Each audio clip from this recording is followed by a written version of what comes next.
પૈસા આપું? ના ના કંઈ જરૂર નથી. પણ હું કહેવા માગું છું કે બેટા હું જૂની છું પણ લોકોની બેદરકારી મને વધુ દુખાવે છે. આવા લોકોની મદદ કરવાથી શું મળશે? દરેક પોતાનું જોવે એ શ્રેષ્ઠ છે. અરે શું ભાઈ આવું બોલે છે? આપણી પાસે મારી આવી શકે છે. માજી પાણી પીશો તમે? લો પાણી પીવો.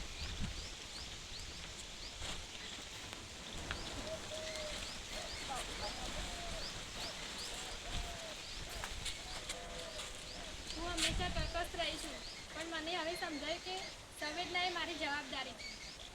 સાચી સમજણ એ છે કે બીજાના દુઃખો આપણી આંખોથી જોતા નથી અને હૃદયથી અનુભવતા નથી.